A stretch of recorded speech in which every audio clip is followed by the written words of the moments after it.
Hello प्यारे साथियों, नमस्कार। कैसे हो साथियों? उम्मीद करता हूँ आप लोग बहुत अच्छे होंगे। साथियों, आज किस वीडियो लेक्चर में हम बात करेंगे यूपीजीटी 2026 को लेकर। साथियों, जीएनएम नर्सिंग के एक स्टूडेंट का कल कमेंट आया था कि सर टॉपिक वाइज जो क्वेश्चंस है उनको क्लियर करवाते चलिए। ठीक है साथियों, तो उसी को लेकर आज हम सबसे फर्स्टली जो बात करेंगे साथियों, कोशिका सेल की हम बात करने वाले हैं साथियों। ठीक है, कोशिका से जितने भी आपके एमसीक्यू बनेंगे सारे क्वेश्चंस को आज किस वीडियो लेक्चर में डिस्कस करेंगे साथियों। तो आई होप आप सभी बहुत अच्छे होंगे साथियों। बिना टाइम वेस्ट करते हुए चलते हमारी वीडियो की तरफ। एक बार मेरे को आप ये चीज क्लियर कर दीजिए कि मेरी ऑडियो और वीडियो दोनों क्लियर आ रही है, नहीं आ रही है साथियों। उसके बाद में हम वीडियो की तरफ आगे बढ़ते हैं साथियों। अब तैयारी बिल्कुल जीत की होने वाली है। आपको वन बाई टॉपिक वन, ठीक है साथियों, आपको वन बाई वन आपको सारे टॉपिक से वो क्लियर करवाए जाएंगे। और आपके जो भी एमसीक्यू बनते हैं एक टॉपिक से पर्टिकुलर एक चैप्टर से, उनको सबको डिस्कस करते चलेंगे। ठीक है साथियों, सबसे पहले तो कहना चाहूंगा साथियों, अगर चैनल पर नया हो तो चैनल को सब्सक्राइब कर लेना, बेल आइकन को प्रेस कर लेना, ताकि आगे आने वाली हर वीडियो न्यूज नोटिफिकेशन सबसे पहले आपको मिल सके साथियों। ठीक है, और हाँ, आपने अभी तक टेलीग्राम और व्हाट्सएप ग्रुप ज्वाइन नहीं किया, वो डिस्क्रिप्शन में ज्वाइन कर लेना। बाकी चलते हैं हमारे क्वेश्चन की तरफ। सबसे पहला क्वेश्चन आपके सामने है साथियों, the basic unit of life. जो हमारी लाइफ होती है, जो जीवन की जो मूलभूत इकाई होती है वो कौन सी होती है? सबसे पहला क्वेश्चन आपके सामने है साथियों। टिश्यू होती है, या फिर कोशिका है, अंग है, या फिर अंग प्रणाली है? आप बोलेंगे बहुत सिंपल क्वेश्चन है सर, जीवन की सबसे मूलभूत इकाई वो कौन सी है साथियों? कोशिका। ठीक है, जो कि सबसे छोटी और सबसे मूल होती है साथियों। ठीक है, सबसे छोटी इकाई वो पूछे आपसे तो भी क्या लगाओगे आप? सेल लगाओगे, कोशिका। कोशिका इसमें राइट आंसर हो जाएगा साथियों। ठीक है, कोशिका, हमारा शरीर है वो किससे मिलकर बना होता है? कोशिकाओं से। ठीक है, और कोशिकाओं इसकी एक प्रोसेस चलती है, जैसे कि मैं आपको बता देता हूँ। हमारा बॉडी है, सबसे छोटी यूनिट, सबसे स्मॉलेस्ट यूनिट की बात करें तो सेल।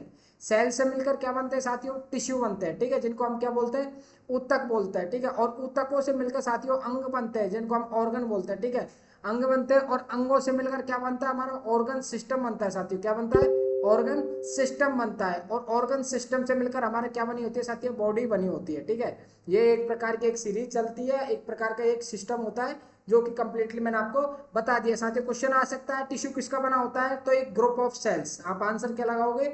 एक ग्रुप ऑफ सेल्स क्या कहलाता है? टिश्यू। सेल्स का एक ग्रुप मिलकर क्या बनाता है? टिश्यू बनाता है। और टिश्यू का एक ग्रुप मिलकर अंग बनाता है, और अंगों के एक ग्रुप को मिलकर क्या कहते हैं साथियों? ऑर्गन सिस्टम कहते हैं। और मल्टीपल ऑर्गन सिस्टम्स को मिलाकर क्या कहा जाता है? बॉडी बनती है साथियों। ठीक है, एक मनुष्य के बॉडी का निर्माण होता है। ये कंप्लीट आपकी जो संरचना है वो मैंने आपको बता दिया है। ठीक है साथियों, देख लेते हैं इसका कुछ कॉन्सेप्ट। इसमें राइट आंसर आपका ऑप्शन नंबर बी होगा, जो कि जीवन की मूलभूत इकाई सेल्स होती है आपकी। ठीक है, टिश्यू समान कोशिकाओं का समूह। मैंने बताया आपको, ग्रुप ऑफ सिमिलर सेल्स। समान कोशिकाओं का समूह क्या कहलाता है? टिश्यू कहलाता है। ठीक है, ऑर्गन की अगर बात करें तो टिश्यू का जो ग्रुप होता है उसको क्या बोलते हैं साथियों? ऑर्गन बोलते हैं। ठीक है, वहीं ऑर्गन की अगर बात करें, ग्रुप ऑफ ऑर्गन, तो अंगों का समूह क्या कहलाता है साथियों? ऑर्गन सिस्टम कहलाता है। मैंने आपको अभी बताया जस्ट। ठीक है, तो आपका ऑप्शन नंबर 20 में राइट हो जाएगा। अगला क्वेश्चन देखते हैं साथियों। अगला क्वेश्चन 142 साथियों। आपके देखिए 140 क्वेश्चन तक हमने कल की वीडियो में डिस्कस कर लेते हैं। बाकी नेक्स्ट क्वेश्चन आज के इस वीडियो में हम डिस्कस करेंगे। और आज जो क्वेश्चन होंगे साथियों वो आपके ओनली फॉर कोशिका से होने वाले हैं। किस टॉपिक से होंगे साथियों? कोशिका से होने वाले हैं। ठीक है, कोशिका को आज हम डिटेल में स्टडी करने वाले हैं। आपका एक भी क्वेश्चन नहीं छोड़ेंगे। अगर रह भी जाएगा तो हम कल की वीडियो में पहले उसको डिस्कस करवाने की कोशिश करेंगे साथियों। ठीक है, सभी से एक बार कहना चाहूंगा साथियों, स्टार्टिंग में एक बार वीडियो को लाइक करके अपने दोस्तों के पास में शेयर कर दीजिए, ताकि वो भी क्लास में जुड़ सके साथियों। ठीक है, आपको फ्री ऑफ कॉस्ट यहाँ पे स्टडी करवाई जाएगी। बाकी थ्योरी की क्लासेज भी आपकी फ्री चलाई जाएंगी यहाँ पे। ठीक है, आपकी पूरी थ्योरी यूट्यूब पे ही क्लियर करवाएंगे हम लोग। अलग अलग टीचर की भी व्यवस्था की जा रही है आपके, इंग्लिश के और जीके के टीचर की। ठीक है, सारी चीजें क्लियर करवा देंगे भाई, बिल्कुल। मेरी वॉइस क्लियर है ना? एक बार बताइए जरा। बिल्कुल सही क्लियर है। Which organ is called the powerhouse of the cell साथियों? पावर हाउस, कोशिकांग, कोशिका का पावर हाउस साथियों। ऊर्जा ग्रह किसको कहा जाता है? शक्ति ग्रह। बताइए साथियों, कोशिका का शक्ति ग्रह किसे कहा जाता है साथियों? क्वेश्चन का आंसर लगाओ आप कमेंट बॉक्स में। न्यूक्लियस को कहा जाता है, या फिर माइटोकॉन्ड्रिया को कहा जाता है, राइबोसोम्स को, या क्लोरोप्लास्ट को साथियों? लगाइए एक बार कमेंट बॉक्स में साथियों। सभी स्टूडेंट कमेंट बॉक्स में आंसर जरूर लगाएं साथियों। जो भी क्वेश्चन आता है उसका आंसर कमेंट बॉक्स में जरूर लगाना साथियों। ठीक है, वेरी गुड, बहुत अच्छा। माइटोकॉन्ड्रिया, माइटोकॉन्ड्रिया बहुत सिंपल है साथियों। ऑप्शन नंबर बी आपका राइट है। बी आपका राइट है। Nucleus, nucleus control cell activity साथियों। कोशिका की क्रियाओं को नियंत्रण कौन करता है?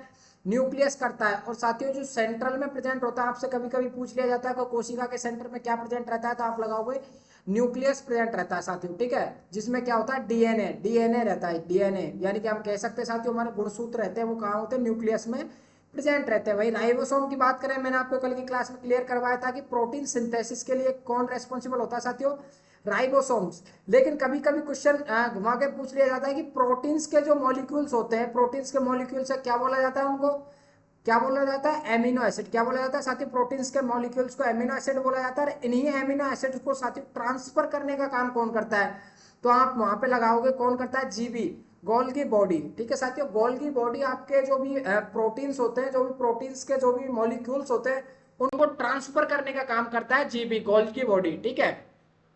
लेकिन अगर आपसे संश्लेषण की बात करता है कि सिंथेसिस कौन करता है, तो सिंथेसिस में आप आंसर लगाओगे सर राइबोसोम, ठीक है। वही क्लोरोप्लास्ट की बात करें तो ये साथियों पौधों में प्रेजेंट रहती है, जो कि प्रकाश संश्लेषण के लिए जिम्मेदार होती है। अगला क्वेश्चन देखते हैं। अगला क्वेश्चन आपके सामने है, which organ is also known as the control centre of the cell. मैंने आपको बताया है कंट्रोल सेंटर, नियंत्रण केंद्र कौन सा होता है, बहुत सिंपल है, वैसे न्यूक्लियस होता है, मैंने आपको अभी क्लियर करवाया न्यूक्लियस।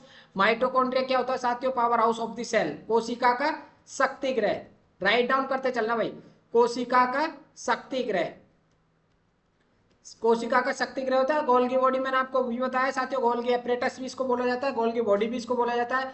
तो ये क्या करती है, ट्रांसपोर्ट करती है प्रोटीन्स के मॉलिक्यूल्स का, ठीक है। लाइसोसोम्स, इसको साथियों आत्मघाती थैली या फिर सुसाइडल बैग के नाम से भी जाना जाता है। सुसाइडल बैग्स के नाम से किसको जाना जाता है साथियों, लाइसोसोम्स को जाना जाता है, क्योंकि सेल्स के अंदर साथियों जो भी डेड मॉलिक्यूल्स प्रेजेंट होते हैं, जैसे कि काफी ऑर्गेनिज है, जैसे सेल है, सेल में जैसे कि आपका एंडोप्लाज्मिक रेटिकुलम हो गया, अदर आपकी रफ एंडोप्लाज्मिक रेटिकुलम हो गया, जैसे आपके राइबोसोम्स हो गया, माइटोकॉन्ड्रिया हो गया साथियों, अलग अलग इसमें जो भी बैक्टीरिया, वायरस, अदर जो भी आते हैं आपके, सबको एंगल्फ कर लिया जाता है किसके द्वारा, जो सेल के अंदर लाइसोसोम प्रेजेंट रहता है उसके द्वारा। इसलिए इसको क्या कहा जाता है साथियों, आत्मघाती थैली या फिर सुसाइडल बैग के नाम से भी जाना जाता है, क्या है, लाइसोसोम, ठीक है, ध्यान रखना।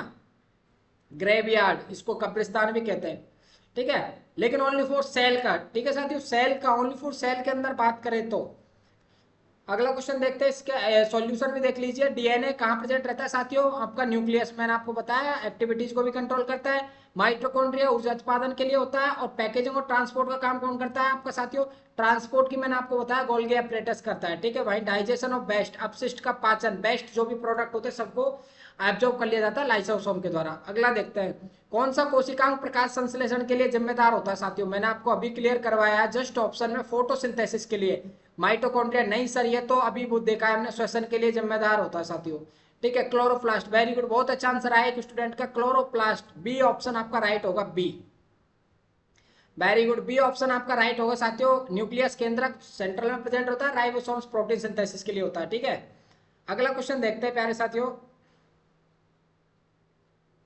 अगला क्वेश्चन देखते हैं, कौन सा कोशिकांग, इसका सॉल्यूशन है मैंने आपको बता दिया। अगला क्वेश्चन देखिए, which organelle is also known as the suicidal bag, suicidal bag, आत्मघाती थैली, मैंने आपको अभी बताया लाइसोसोम, केंद्रक करवा दिया, राइबोसोम करवा दिया, माइटोकॉन्ड्रिया करवा दिया साथियों, ठीक है। लाइसोसोम आत्मघाती सेल, इसमें क्या होता है, डाइजेस्टिव एंजाइम होते हैं, डेस्ट्रॉय बेस्ट, ठीक है, बेस्ट का जो भी पाचन करता है, बेस्ट को नष्ट कर देता है, ठीक है। अगला देखते हैं साथियों, अगला क्वेश्चन आपका, कौन सा कोशिकांग प्रोटीन का संशोधित पैक और परिवहन, मैंने आपको बताया। ट्रांसपोर्ट की अगर बात करें तो क्या लगा हुआ है साथियों, गोल्गी बॉडी। देखिए आपके पहले और दूसरे क्वेश्चन का कंसेप्ट क्लियर करने से सारे क्वेश्चन हल होते जा रहे हैं साथियों। इसी प्रकार से मैं आपको बोलता हूं कि डीबी प्रो एजुकेशन आपको हमेशा कॉन्सेप्ट के साथ में सारे डाउट्स क्लियर करवाता है, तो इसलिए डीबी प्रो एजुकेशन के साथ में साथियों जुड़ना ना भूले, डीबी प्रो एजुकेशन के साथ में जुड़ना ना भूले। और हाँ, एक छोटी सी रिक्वेस्ट है आपसे, वीडियो को लाइक नहीं किया तो प्लीज एक बार वीडियो को लाइक करके अपने दोस्तों के पास में शेयर कर देना, कि आपको free of cost dB pro education पर सारे कंसेप्ट के साथ में मोस्ट इंपॉर्टेंट एमसीक्यू प्रोवाइड कराए जा रहे हैं, तो जुड़ना ना भूलें साथियों। शाम को, रोज शाम को आपको 6 बजे क्लास है, वो प्रीमियर देखने को मिलेगी।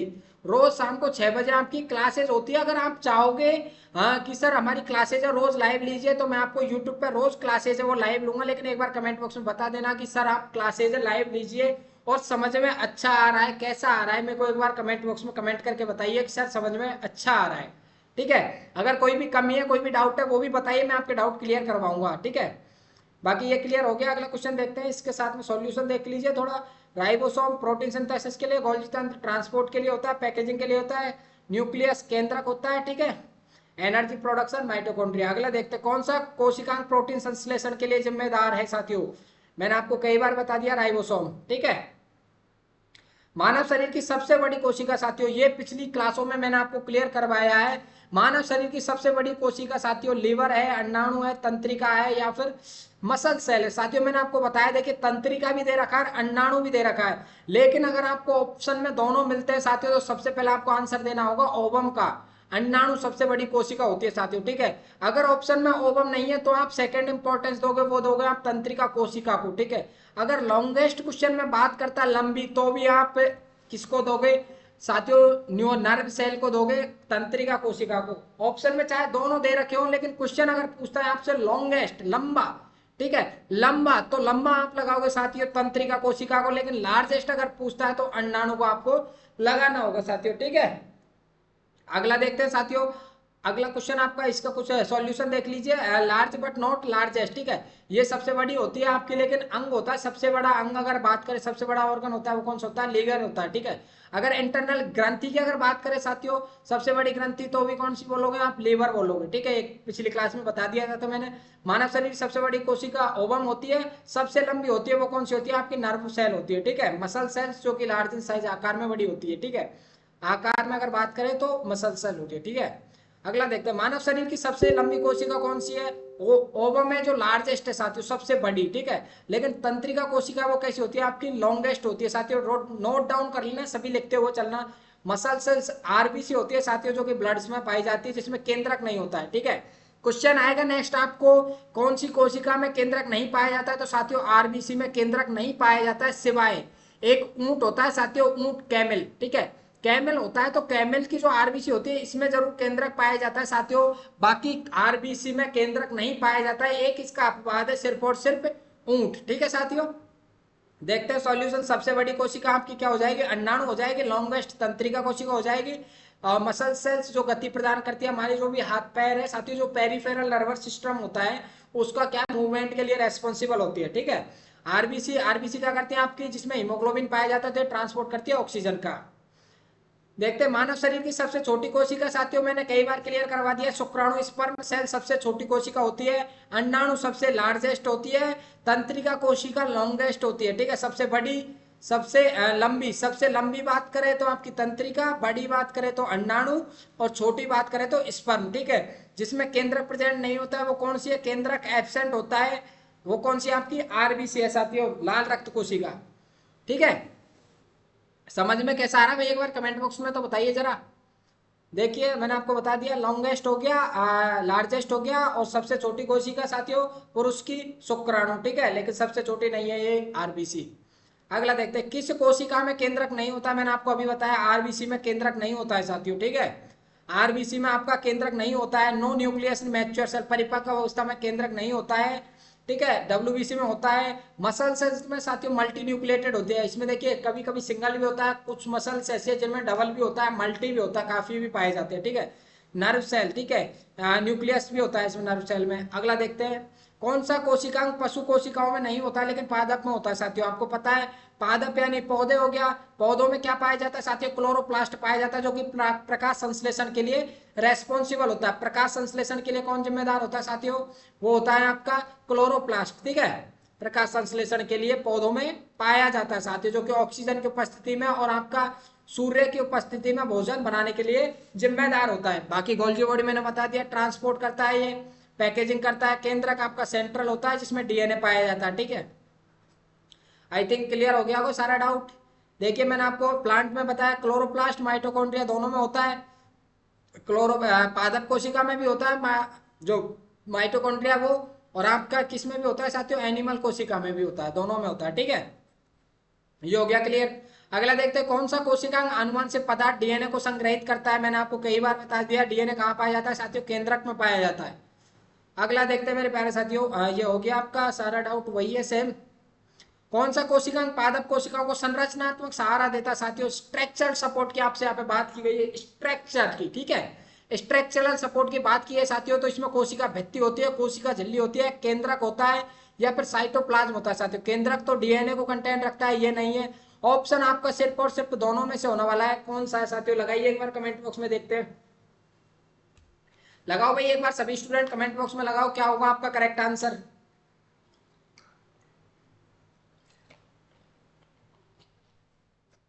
वेरी गुड, बहुत अच्छा, बहुत अच्छा आंसर आया भाई आपका। सेल वाल होती है जो स्ट्रक्चरल और रिजिडिटी प्रोवाइड कराती है, आपकी जो सेल वाल होती है साथियों, सेल वाल, ठीक है, जो कि आपकी स्ट्रक्चर यानी कि ढांचा प्रोवाइड कराती है। एक प्रकार से क्या होता है, ढांचा प्रोवाइड कराने का कार्य करती है। वो क्या करती है, आपकी कोशिका भित्ति करती है। अगर कोशिका झिल्ली की अगर बात करें साथियों, तो ये झिल्ली क्या होती है, झिल्ली है क्या होती है, सेमी परमेएबल होती है। झिल्ली क्या होती है, सेमी परमेएबल होती है। तो इसमें क्या है, जो भी मटेरियल है वो एंट्री करता है तो उसको भी रोकती है ये, ठीक है। जो भी जो एक्सेप्शंस होते हैं, जो कि कुछ हानिकारक कीटाणु होते हैं, बैक्टीरिया वायरस होते हैं, उनको एंट्री से रोकती है। और साथियों जो भी अपशिष्ट होता है उसको बाहर निकालने का काम भी ये करती है। यानी सेमी परमेएबल मेम्ब्रेन पाई जाती है, सेल मेम्ब्रेन, जो कि क्या करती है, कंट्रोल करती है अंदर और बाहर निकलने वाले पदार्थों को, ठीक है। बाकी दोनों हो ही गया अपना। अगला देखते हैं, कोशिका झिल्ली के अंदर का द्रव्य भाग क्या कहलाता है साथियों? साइटोप्लाज्म होता है, केंद्रक होता है, या फिर आपका माइटोकॉन्ड्रिया होता है, सेल वाल होता है। सेल वाल नहीं होगा, क्योंकि आपको अभी बताया मैंने क्या करता है, स्ट्रक्चरल सपोर्ट प्रदान करता है, ठीक है। माइटोकॉन्ड्रिया श्वसन के लिए, कोशिका का शक्ति गृह होता है। केंद्रक डीएनए पाया जाता है साथियों। तो बचा क्या, साइटोप्लाज्म। साइटोप्लाज्म क्या होता है, एक सेल के अंदर साथियों द्रव भरा होता है, ठीक है, जिसमें क्या है, मल्टीपल ऑर्गेनेल प्रेजेंट होती है, जैसे कि आपका माइटोकॉन्ड्रिया हो गया, ईआर हो गया, गोल्गी बॉडी हो गया, ये सारे इसमें प्रेजेंट रहते हैं, ठीक है। तो आपका साइटोप्लाज्म है वो राइट आंसर होगा। कोशिका द्रव्य का भाग क्या कहलाता है, साइटोप्लाज्म, ठीक है। अगला देखते हैं, कोशिका में पदार्थों का प्रवेश और निष्कासन को कौन नियंत्रित करता है? अभी बताया है, सेल मेम्ब्रेन साथियों। आई थिंक सभी का डाउट क्लियर होगा। सेल मेम्ब्रेन हो गया आपका। कौन सा कोशिकांग कोशिका का प्रोटीन कारखाना होता है? प्रोटीन कारखाना कई बार बता दिया साथियों, राइबोसोम। राइबोसोम, ठीक है। देख लेते हैं राइबोसोम इसका राइट आंसर। अगला क्वेश्चन देखते हैं, पौधे भोजन बनाने की प्रक्रिया को क्या कहते हैं साथियों? रेस्पायरेशन कहते हैं, प्रकाश संश्लेषण, बाष्पोत्सर्जन, किण्वन कहते हैं। साथियों जो एल्कोहल बनाया जाता है, एल्कोहल किस विधि से बनाया जाता है? मैंने प्रीवियस की क्लास में बताया, किण्वन की विधि से। किससे तैयार किया जाता है? शुगर से तैयार किया जाता है। शुगर कौन सी है सर? सुक्रोज शुगर से तैयार किया जाता है, जिसको कैन शुगर के नाम से भी जाना जाता है। कैन शुगर यानी गन्ने से या फिर चीनी से बनाया जाता है, ठीक है। बाष्पोत्सर्जन, ट्रांसपायरेशन, ठीक है, ये नहीं होगा आपका राइट आंसर। प्रकाश संश्लेषण साथियों, पौधे जो भोजन बनाते हैं वो किससे बनाते हैं? प्रकाश संश्लेषण से। बहुत अच्छा आंसर है, वेरी गुड। साथियों जो स्टूडेंट आंसर नहीं लगा रहे, आंसर लगाइए, लास्ट में आपको बताना है कितने क्वेश्चन करेक्ट है, ठीक है। वेरी गुड, बहुत अच्छा, इसमें बी ऑप्शन करेक्ट होगा। अगला देखते हैं, पशु कोशिकाओं में कौन सा कोशिका कोशिका विभाजन में मदद करता है साथियों? न्यूक्लियस है, जिसमें डीएनए पाया जाता है, ठीक है, सेंटर में प्रेजेंट होता है, ये नहीं होगा आंसर। सेंट्रियोल, वेरी गुड, बहुत अच्छा, बी ऑप्शन आपका करेक्ट है। सेंट्रियोल एक ऐसा ऑर्गेनेल है साथियों, जो कि कोशिका विभाजन के लिए, ठीक है, आपने सुना होगा समसूत्री विभाजन, एक सुना होगा आपने अर्धसूत्री विभाजन। तो ये साथियों जो विभाजन होता है, ये डिवाइडेशन होता है, वो किसके कारण होता है साथियों? सेंट्रियोल के कारण होता है। सेंट्रियोल कहाँ होता है? तो साथियों आपका जो न्यूक्लियस होता है, न्यूक्लियस में प्रेजेंट रहता है। न्यूक्लियस में क्या प्रेजेंट होता है साथियों? सेंट्रियोल्स प्रेजेंट होते हैं, जो कि क्या करते हैं, क्या विभाजन के लिए जिम्मेदार होते हैं। सॉरी, न्यूक्लियस में आपको पाया जाता है वो क्रोमेटिन पाया जाता है साथियों, क्रोमेटिन, ठीक है। आपका न्यूक्लियस में पाया जाता है वो क्रोमेटिन पाया जाता है, बाकी सेंट्रियोल है वो न्यूक्लियस के बाहर प्रेजेंट होते हैं, जो कि किसके लिए साथियों? कोशिका विभाजन के लिए रेस्पॉन्सिबल होते हैं, ठीक है। राइबोसोम हो गया अपना, माइटोकॉन्ड्रिया हो गया, इसमें बी ऑप्शन राइट है आपका। देखते हैं साथियों, कौन सा कोशिकांग कोशिकाओं में हानिकारक पदार्थों का डिटॉक्स करता है? कई बार बता दिया, हानिकारक पदार्थों का डिटॉक्स कौन करता है? तो आपका लाइसोसोम करता है साथियों। कौन करता है? लाइसोसोम। ऑप्शन नंबर ए है आपका राइट होगा। ऑप्शन नंबर ए है आपका राइट होगा, ठीक है साथियों। वेरी गुड, बहुत अच्छा। सॉरी, क्वेश्चन देख लीजिए एक बार। कोशिकाओं में हानिकारक पदार्थों का डिटॉक्स करता है। डिटॉक्स, विच ऑर्गेनाइज डिटॉक्सिफाई हार्मफुल सब्सटेंसेस साथियों। डिटॉक्स की यहाँ पे बात की गई है, तो यहाँ पे आपका राइट आंसर होगा वो स्मूथ ईआर होगा, ठीक है साथियों। स्मूथ ईआर, हानिकारक जो पदार्थ होते हैं उनको डिटॉक्स करने का कार्य कौन करता है साथियों? उनको डिटॉक्स यानी कि हम कह सकते हैं उनको एक तरह से रिन्यू करने का काम कौन करता है साथियों? हार्मफुल जो भी सब्सटेंस होते हैं उनको रिन्यू करने का, या फिर हम कह सकते हैं उसको ट्रांसपोर्ट करने का काम कौन करता है? वो करता है आपका स्मूथ ईआर करता है, ठीक है, स्मूथ ईआर करता है। ईआर एंडोप्लाज्मिक रेटिकुलम, ईआर की फुल फॉर्म हो जाएगी साथियों एंडोप्लाज्मिक रेटिकुलम, ठीक है। आपका यहाँ पे बी ऑप्शन है वो राइट होगा, बी ऑप्शन आपका राइट होगा। अगर आपसे पूछता है साथियों जो बेस्ट प्रोडक्ट को एंगल्फ करने का काम कौन करता है, लाइसोसोम करता है, अपशिष्ट का पाचन, ठीक है। लेकिन यहाँ पे अगर डेटॉक्स की बात करें साथियों, रिन्यू की अगर बात करें, ट्रांसपोर्ट की बात करें, तो आप क्या लगाओगे, स्मूथ एआर। वहीं ट्रांसपोर्ट अगर पैकेजिंग की बात करें तो गोल्गी बॉडी, लेकिन ये ट्रांसपोर्ट कर रहा है साथियों स्मूथ यार, ये बेस्ट प्रोडक्ट का करता है, डेटॉक्सिफाई हार्मफुल सब्सटेंस का कर रहा है, ठीक है। और आपका जो गोल्गी बॉडी है ट्रांसपोर्ट करता है, ये क्या करता है, प्रोटीन के जो मॉलिक्यूल्स होता है उनका ट्रांसपोर्ट करता है, ठीक है। केंद्रक आपका नियंत्रण केंद्र हो गया। इसी के साथ में आपकी जो 20 क्वेश्चन की सीरीज है वो कंप्लीट होती हुई साथियों। आपके कितने क्वेश्चन करेक्ट निकले एक बार मेरे को कमेंट बॉक्स में कमेंट करके बताइए साथियों कि हमारे सर इतने क्वेश्चन करेक्ट निकले हैं, ठीक है। बाकी करते हैं वीडियो को स्टॉप साथियों। वीडियो अच्छी लगी हो तो प्लीज वीडियो को एक बार लाइक करके अपने दोस्तों के पास में शेयर कर देना। और साथियों क्लास में रोज जुड़ना ना भूले, क्लास आपकी रोज शाम 6 बजे होती है, तो क्लास में जुड़ना जरूर ना भूले साथियों, ठीक है। और आपको हेल्पलाइन नंबर मेंशन कर रखे हैं, इन पे आप व्हाट्सअप मैसेज करके हमारे जैसे ही आप मैसेज करोगे व्हाट्सअप पे तो आपको सारे लिंक सब ऑटोमेटिकली आ जाएंगे। उन लिंक्स पे क्लिक करके आप ज्वाइन कर सकते हो। बाकी डिस्क्रिप्शन में भी आपको लिंक दिया हुआ है, तो वहां से भी आप डायरेक्टली ग्रुपों में ज्वाइन हो सकते हो, जहाँ पे क्लासेस का नोटिफिकेशन जो भी इंफॉर्मेशन होती है तुरंत आपको प्रोवाइड करा दी जाती है साथियों, ठीक है। अभी तक आपने हमारा एप्लीकेशन प्ले स्टोर से डाउनलोड नहीं किया तो प्ले स्टोर पर जाकर डाउनलोड कर लीजिए साथियों। वहां पे आपको फ्री टेस्ट सीरीज और क्लास नोट्स प्लस में आपको जो क्लासेस की पीडीएफ है वो प्रोवाइड कराई जाती है साथियों। तो एप्लीकेशन को डाउनलोड करना ना भूले, एप्लीकेशन को जरूर डाउनलोड करें। मैं एक बार आपको बता देता हूँ एप्लीकेशन वगैरह सारी चीज के बारे में। देखिए